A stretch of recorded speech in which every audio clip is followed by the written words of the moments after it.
TZ plays at 8 p.m. But now, let's take a look at the top scorers after the completion of the group stages. Who has how many goals in the tournament so far? And Thabiso Kutumela has 3 goals from South Africa. They are out of the tournament. Alan Okello for Uganda has 3 goals. And Osama Lamlu for Morocco has 3 goals. Now, Sedo, these 3 gentlemen are in the league of their own at the moment. But too bad for Kutumela that he's out of the tournament. It's quite controversial to him, and there's no wonder why he literally shedded tears when he was being eliminated. The essence, he knew very well that he was in a prime space to maybe end the tournament as the top scorer, given also how they were playing, but unnecessary kind of circumstances happened to them, and now they are back at home. But and again, that shouldn't be the end of the end of him. He literally know that he has left a mark, and who knows, once the group stages are literally over and we usher into quarterfinals and the knockout stages, it can be literally hard for any other player to continue find scoring. Maybe it can be taken, the game that can be taken to penalties, which and again does not necessarily count as goals scored within the regular time. He can still stand at that 3 and maybe come out as top scorer. But and again, he has been enjoying also a pool of player, a host of players around him. The supply that he has been receiving is not quite comparable to other players who have not been scoring. Remember, it's a team that has been creating chances. Go look at their statistics. South Africa actually has been creating more chances. These are culminating from their midfield. Likes of Tiren Masheho playing in that particular midfield. The likes of Kigan Ndoli, they have been supplying him with the ball he necessarily like. And when he finds those spaces, when the ball really gets him in the spaces that he's primed to score, he has been not disappointing his teammates. And you have 25-year-old Alan Okello. Catastrophe penalty. I say that sometimes penalties actually comes as a blessing. Penalties within regular time. And some of those penalties actually were as a result of him culminating from a kind of pressure has been piling on the defensive that they have been facing.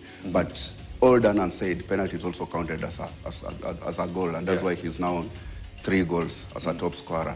Also the value that he has, actually he's becoming a darling of fans who have been watching Chan. Similarly, simply because not necessarily for the goal that he has been scoring, but how he has been moving balls around, creating space and trying to advance his agenda into danger area, which has earned him penalties and sometimes getting him score.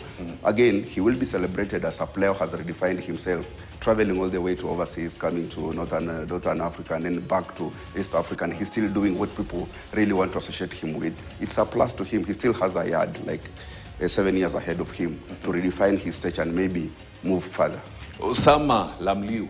He was a danger even before he came to this particular Chan in East Africa. Remember, before the tournament started, the danger players that we could scout on was Osama Lamlu. And he has not disappointed. At some point when he played against Kenya, I thought that he has picked an injury. Remember, he was actually stretched off the pitch. And at that particular time, maybe would have been the end of him. But maybe it was just a precautionary measure from the technical bench. When coming back to grace a game against the DRC, he now shows the element as per why he's needed in that Moroccan team. Him with the likes of Rimat and Mehri, they have been doing a very wonderful job, because you would like seeing a player of his magnitude getting goals for a team that really target is to go ahead and win the tournament. And he hasn't disappointed. He's now on 3 goals. He still want to face Tanzania like he has never scored again. Maybe he'll be scoring against Tanzania, who knows? Yes, let's move on to now the people that have scored 2 goals in the tournament. And we begin with Lalaina Rafanomontezoa from Madagascar, and then you have Mohamed Hirmat from Morocco. There is Sofiane Bayazid for Algeria, Clement Mzize for Tanzania, Austin Odhiambo for Kenya, and Ryan Ogama also for Kenya, as well as Omar Ahmed Abdelaziz for Sudan. All these have scored 2 goals. The 7 players have scored 2 goals in the tournament so far. And funny thing, Cedric, They are still All in- these players are still in the They are still in contention. Yes. They can still go ahead and score. So the danger for those who are ahead of them with 3 goals. Remember, some of them that have been scoring goals in regular time. The likes of Ryan Ogam has been scoring goals in regular time. That's a kind of a goal poacher and has been showing the essence of when given space or played in the right spaces, he can still score. When you supply him with the ball that required, he can still score. So as to say, for him to continue scoring and maybe become a top scorer, he will just be yearning for the services of his midfielder. The likes of Ben Stanley Omondi, they need to get those balls and start supplying him like he's the only scorer in that particular team. One, the likes of Faustin Odhiambo, when played behind him, they need to understand that he need to be getting balls to score, because we have seen he has a killer kind of Austin instinct. also has 2 goals. Yeah, he also has, but now the role that the two are playing when they are fielded together, him is a striker. His key role is to go and find goals. Austin is to supply him with balls. But even though when Austin actually find himself in a space, he can as well as go ahead and score. So as to say, if they literally want to have a goal as in a top scorer in the Kenyan team, they need to communicate and decide who will be scoring for us and how can we go ahead and service him so as to come out as a top scorer. Clement Mzize?